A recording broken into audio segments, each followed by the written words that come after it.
Give the floor to Mr. Tom Fletcher.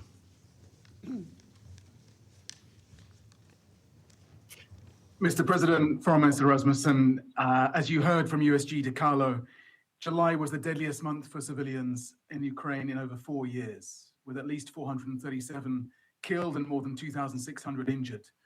In the first half of the year, civilian casualties rose 37% compared to last year. So the war is not static. Of course, statistics do not capture the daily suffering. I spent last week in Ukraine. In Kherson, I witnessed how drone warfare is dismantling civilian life. The area has become a dystopian landscape of kill zones and kamikaze drones, with roads and buildings draped in anti-drone netting.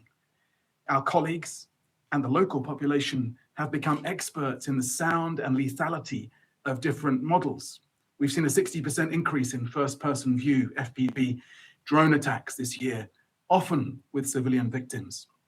Huge resources are now directed towards subterranean schools and hospitals as people prepare for a chilling future underground. In Kherson Hospital, a kilometer from the river that marks the front line, 70% of its civilian patients are being treated for blast injuries, predominantly from FPV drones. Doctors there are now accustomed to frequent mass casualty events involving civilians.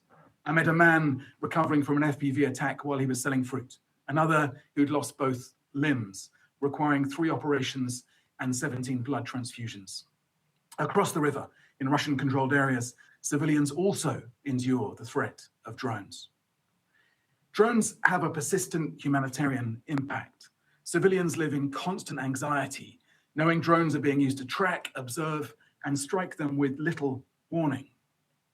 Drone operators appear to feel detached from their victims and from the law, but neither the weapon nor the distance diminishes the unequivocal obligations under international humanitarian law, regardless of the weapon or the party, to protect civilians and civilian objects.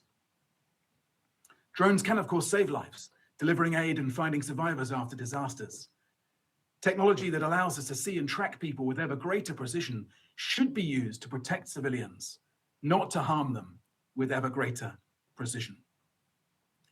The toll is not limited to the front line. My final night in Kyiv was marked by a massive attack that impacted homes, a school, a children's hospital, killing at least 15 civilians. We also remain concerned by reports of civilian casualties and infrastructure damage within the Russian Federation. Mr. President, humanitarian workers face these same dangers and require the same protection. Between January and July, 10 humanitarian workers were killed in Ukraine and almost 40 injured. At least 20 warehouses have been destroyed, erasing millions of dollars in aid. UN convoys have been struck. Evacuation vehicles hit while attempting to save civilians. These attacks do more than harm individuals. They deprive the most vulnerable people of help. Humanitarians are the human face of this response, yet many have lost faith in any compliance with IHL to protect them. They're increasingly using other means to mitigate risk. I spent World Humanitarian Day in Kherson with those who have lost colleagues and family. Despite the obstacles, humanitarians reached over 3 million people in the first half of this year. As winter approaches, we've launched a $358 million winter response plan to provide heat, shelter, and medical care to 2 million people. This requires immediate procurement and pre-positioning of supplies. While humanitarian operations in Ukraine are better supported than other crises, they remain underfunded. Ukraine is a strong model for the humanitarian reset. 70% of funding to our country fund flows to local organizations. However, we need a stronger bridge to long-term recovery. And here, as elsewhere, we need a unified tracking system for donors to replace the unwieldy proliferation of parallel reporting. Mr. President, the escalation of the conflict in the Black Sea is a further troubling development, as USG DiCarlo has set out, risking a wider humanitarian impact. It is vital that grain, fuel, fertilizers flow unimpeded. Strenuous diplomacy is needed to contain risks to communities in the region and well beyond.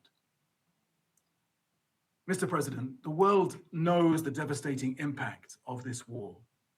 The parties know the law. And so as ever, I close with three asks of this Council. First, defend IHL at a moment when it is increasingly discounted. Civilians and civilian objects must never be targeted. Violations must be credibly investigated, perpetrators held to account. Impunity cannot be normalized. We need concrete measures that protect humanitarian action, including systems for responding to strikes near convoys, for improved humanitarian notification, and for temporary ceasefires for evacuations. Second, help humanitarians prepare for the tough winter ahead. If energy infrastructure continues to be targeted, we face the prospect of a much worse humanitarian crisis. Do not allow the international discourse on this war to be dominated by an arms race, and work strenuously to get peaceful commerce moving again across the Black Sea. Third, we need robust debate with the states and companies driving this lethal military innovation. The onus of compliance remains with those who develop, deploy, and use these systems.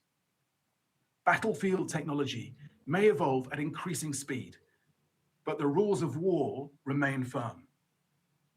The current alliance between the global war economy and the tech industry creates costs that far outweigh the benefits across so many of the conflict zones that I've visited. And as artificial intelligence and autonomy enter the fray, the importance of preserving human judgment in military decision-making is even more urgent. Technology is now outpacing accountability. Abandon the rules of war, and we all face the chilling reality that Ukrainians face right now.